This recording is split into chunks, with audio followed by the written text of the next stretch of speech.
I'm Shin God Zero, and this is my review of Bandai movie monster series Gorosaurus. Standing at approximately 5 inches, Bandai brings a once Japanese exclusive to American fans. Starting with the hang tag, we get a sweet picture of Goro on the front and the standard corporate trademark jargon and choking warning on the inside. The backside has a corner cutout in the shape of Goro's back.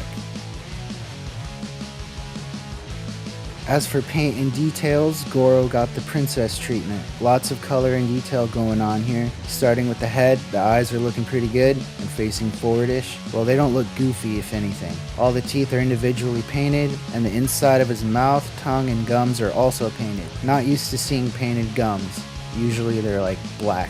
Moving on to the upper body, he has a yellowish color that runs down his neck all the way to the base of his tail on the underside. The inside of his arms and legs also have the yellowish paint. His limbs also have a tad bit of light green at the base on the tops. Really interesting bit of detail. Not sure if it was intentional or if the areas just didn't get enough paint. Either way, it adds to it.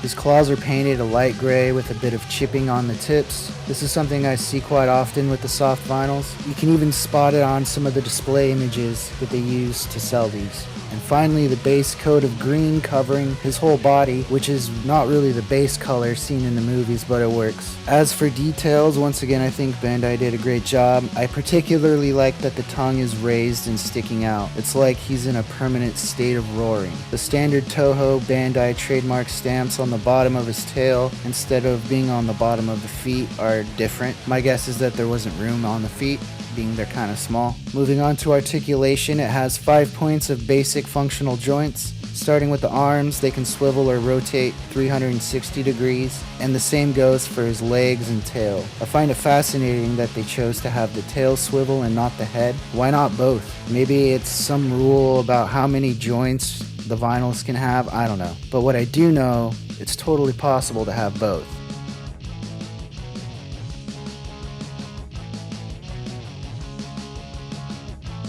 For a final rating, I give it a 4 out of 5. There are some inconsistencies with the teeth paint, particularly the bottom middle tooth, and then on the right side of his head, under the eye, are a couple of white paint blotches, probably from the eye paint. Also, the head should have been articulated instead of his tail, or have both being articulated.